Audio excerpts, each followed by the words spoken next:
Bertemu lagi dengan saya, Yulia Andriani, kelas 11 MIPA 5, absen 34. Di sini saya akan menjelaskan tentang memperkukuh persatuan dan kesatuan bangsa dalam Negara Kesatuan Republik Indonesia atau disingkat dengan NKRI. Sebelum membahas materi tersebut, saya akan menyampaikan sedikit tentang virus corona. Mulai saat ini, virus corona sudah menyebar ke seluruh dunia, termasuk Indonesia. Maka dari itu, mari kita semua mencegah virus corona dengan stay at home di rumah, selalu cuci tangan pakai sabun.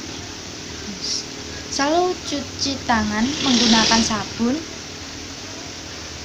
menggunakan masker ketika mempunyai gejala batuk atau pilek. Bagaimana perwujudan konsep kesatuan bangsa dalam aspek sosial? Dalam aspek sosial, kesatuan tersebut diwujudkan dalam beberapa aspek kehidupan sebagai berikut. Pertama, perwujudan Kepulauan Nusantara sebagai satu persatuan politik. A. Bahwa ketuhanan wilayah nasional dengan segala isi dan kekayaannya merupakan satu kesatuan wadah ruang hidup dan kesatuan mitra seluruh bangsa, serta menjadi modal dan milik bersama bangsa. B. Bahwa bangsa Indonesia yang terdiri dari berbagai suku dan berbicara dalam berbagai bahasa daerah, memeluk dan meyakini berbagai agama dan kepercayaan terhadap Tuhan Yang Maha Esa, harus merupakan satu kesatuan bangsa yang bulat dalam arti yang seluas-luasnya. C. Bahwa secara psikologis bahwa Indonesia harus merasa satu, senasib, sepenanggungan, sebangsa, dan setanah air, serta mempunyai satu tekad dalam mencapai cita-cita bangsa. D. Bahwa Pancasila adalah salah satu falsafah serta ideologi bangsa dan negara yang melandasi, membimbing, dan mengarahkan bangsa menuju tujuannya. E. Kehidupan politik di seluruh wilayah Nusantara merupakan satu kesatuan politik yang diselenggarakan berdasarkan Pancasila dan Undang-Undang Dasar Negara Republik Indonesia tahun 1945. F. Bahwa seluruh kepulauan Nusantara merupakan kesatuan hukum, dalam arti bahwa hanya ada satu hukum yang mengabdi kepada kepentingan nasional. G. Bahwa Indonesia hidup berdampingan dengan bangsa lain, ikut menciptakan ketertiban dunia berdasarkan kemerdekaan, perdamaian abadi, dan keadilan sosial melalui politik luar negeri bebas aktif serta diabadikan untuk kepentingan nasional. 2. Perwujudan Kepulauan Nusantara sebagai satu kesatuan ekonomi. A. Bahwa kekayaan wilayah Nusantara, baik potensi maupun efektif, adalah modal dan milik bersama bangsa. Keperluan hidup sehari-hari harus tersedia merata di seluruh wilayah tanah air. B. Tingkat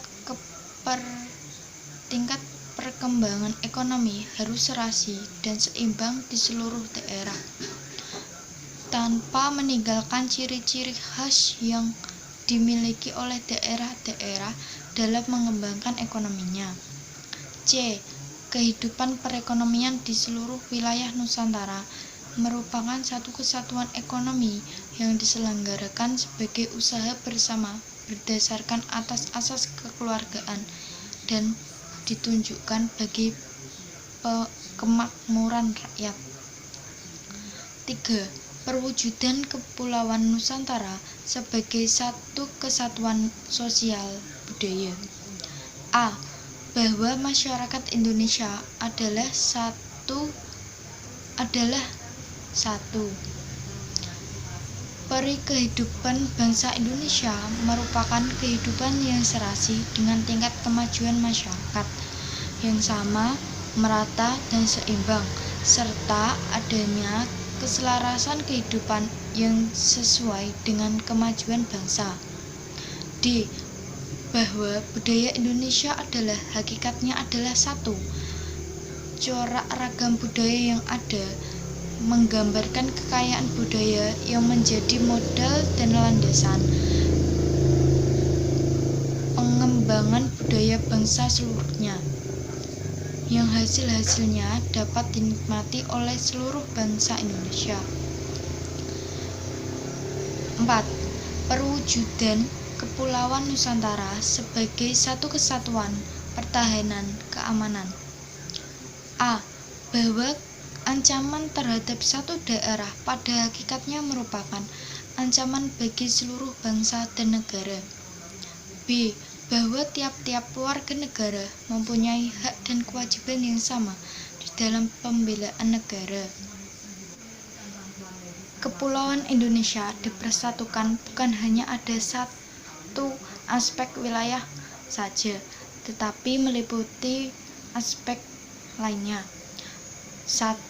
Ideologi, 2. Politik, 3. Ekonomi, 4. Sosial, 5. Budaya, 6. Pertahanan dan keamanan. Wawasan Nusantara bagi Indonesia merupakan suatu politik kewilayahan bangsa dan negara Indonesia. Sebagai politik kewilayahan, wawasan Nusantara mempunyai sifat manunggal dan utuh menyeluruh.